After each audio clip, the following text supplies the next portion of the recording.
Hey everyone, welcome back to another video. It's Cynthia, and in today's video, I want to talk about systems that you can create within your home to make it more efficient and to make it run a little bit smoother for everyone within your home. This goes for the kids, the spouse, the pets that you have.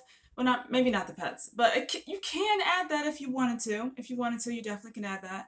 So without further ado, let's get started with this video. All right, so the very first system that you want to add is balancing an everyday cleaning schedule. And this is the hardest part, I think, of all of the 5 different categories that I'm going to be diving into in this video. The reason why it's hard is because cleaning is not fun. Well, some people like to clean.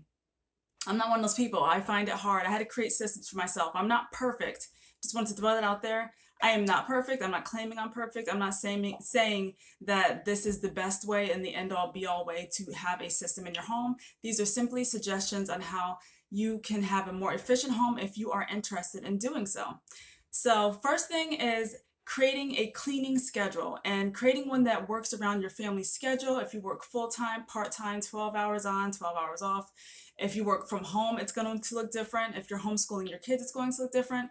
This is going to work for a lot of different types of people, and that is the point of the video. However, I'm mainly focusing on stay-at-home moms who are creating a cleaning schedule for their home. So the very first thing you want to do is make sure it's not something that's too stressful. So cleaning can become stressful at times when there's a lot of clutter around, I noticed. Well, especially, in my home, it can get like that. When you have kids and stuff like that, stay-at-home mom life. It can get stressful if it gets a little bit too cluttered and it becomes overwhelming when you're trying to clean a lot of surfaces and things like that. But I noticed that cleaning surfaces is the easiest way to get to the point of cleaning a room the fastest way, and it will make it look a lot better overall. If you just pick up the surfaces, you don't have to pick up the floors too, but you don't have to like sweep and mop all the time. I know, probably an unpopular opinion, but you don't have to sweep and mop all the time when you're cleaning if you're making it part of your schedule to just clean in general. But you can add anything that you want to your cleaning schedule because it's your house. You know what it looks like. You know how to do things. I've heard of the Swedish death method, which is pretty cool. I think it's pretty cool. For those of you who haven't heard of it, it's basically getting rid of things that don't add value to your home because you're not going to be able to take it with you anyway when you are leaving this earth. So that's one way of looking at it. And I thought that was a pretty cool way of looking at it because it's very true. And if you think of it that way, you don't clutter up as much, you don't keep as many things, and it's easier to let things go that way. So category number 2. I forgot. Also, you want to add getting everyone on board in your family so it's not all on you because it can get really hard and overwhelming to get everything on yourself and to feel like you have to be the main one that's cleaning and picking up after everyone, and you get this kind of guilt going on and things like that. However, you can create a reward system for your children and you can get them involved, and it can be a nice happy time where everyone is cleaning. You can play some music, get a playlist going specifically for cleaning, so when it goes on, people know that's their cue to get started with the show.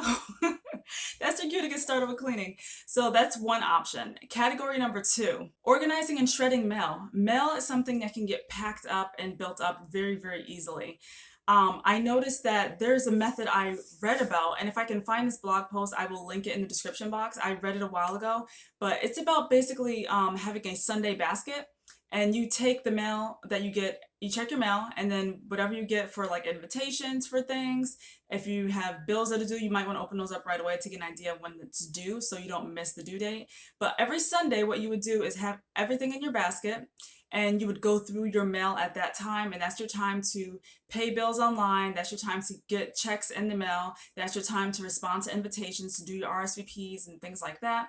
So that's one method for getting mail together. And then you can also use that time to shred anything that you don't need anymore, things that are overdue, things that are paid, things that have social security numbers on them, account numbers, personal information that does not need to be floating around the house aimlessly in your kid's room, anywhere randomly where it's not supposed to be. You don't want that stuff floating around everywhere.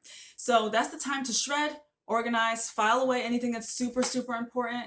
Don't keep things for too long because then you just have too many things, and then before you know it's overwhelming. It's also good to set up auto pay for bills if you want to, so that you don't have to worry about getting bills in the mail. But there are still some things that come in the mail as a bill that you have to pay anyway, so that would be the time to do that. So category number 3. Meal planning and grocery shopping. I talked about meal planning before in a video, but I'll go into it a little bit more in this video. I created a system for myself where you just have the days of the week on the top, an Excel spreadsheet. You have the days of the week on top, and on the side you have breakfast, lunch, snack, and dinner. Not necessarily in the order, however order you want to put in for your household. If you don't eat a snack, that's fine. If you just, whatever you gotta do, just adjust it to your household. And you just fill in the meals. For example, column one would be Monday, and then you just shift over and you have breakfast, and then you have lunch, and then you have snack, and then you have dinner. Then you look at Tuesday, and you can just fill in whatever meals that you need. The easiest way that I found to do this is to have a notebook of all of the meals that your family actually eats. So maybe tracking it for a little while if you can't think of everything off the top of your head, of all the different meals and the ingredients inside of meals, so that when you go grocery shopping, you can look inside of your notebook and you can see, okay, I'm going to make, can't think of anything. Oh, kielbasa and cabbage this week, and I'm going to have that on Monday, and then we're gonna have steak, and then we're gonna have baked sweet potatoes, and whatever you eat, whatever is good in your diet inside of your meal plan, have that written in a notebook so that you can just easily look through the ingredients, so that you know to make sure you have cherry tomatoes, or make sure you have roasted red peppers, or romaine lettuce, or whatever you need for those particular meals, so you're not buying aimlessly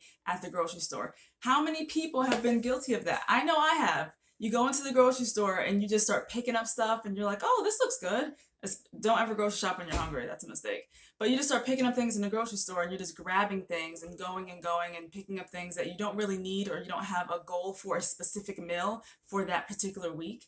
And if you're super busy like myself, you can do grocery delivery. You can do all your grocery shopping online through the week as it goes, or you could pick a day for about an hour, 45 minutes to an hour, maybe a half hour, depending on how quickly you can do it, and just grocery shop for the week for your entire family for breakfast, lunch, snack, and dinner.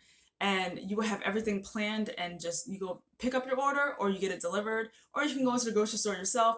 However you want to do it. There's so many different ways to get your groceries these days, and it's wonderful. Take advantage of it. Number four, decluttering. This is a system you can create, is to just go through each room about quarterly, every 6 months, and you just go through the closets. You take out things that you don't need, things that you're going to give away, and things that you're going to throw out. Those are the piles that you're going to be doing for your closets, your garage, your basement, your attic, under the bed if you have storage under the bed, wherever you put store in the pantries, man, you got to go through those things, because sometimes there's expired things that you've had for a while and you don't know how long they've been in there, and you're like, oh, I could still use these tomatoes, right, I can use these tomatoes. No, don't use them. Well, maybe. It depends how old it is. There's like a gray area for that. I think within 6 months of expiration isn't that bad.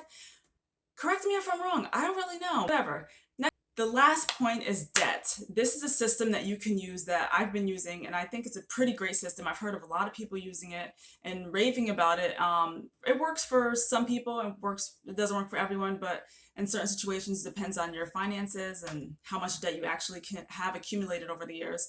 But it is called the snowball effect, and that's taking your smallest debt, and you're paying off that smallest debt first, and then the next debt that's bigger than the smallest debt, you're going to put the money you were paying towards that debt into that one, and you're going to keep doing that until you get to the largest debt and it's all paid off. It sounds simplified, however, that is pretty much how it works. And if this video was helpful to you, please comment, like, and subscribe, and hit that thumbs up button, and I will see you guys in the next video.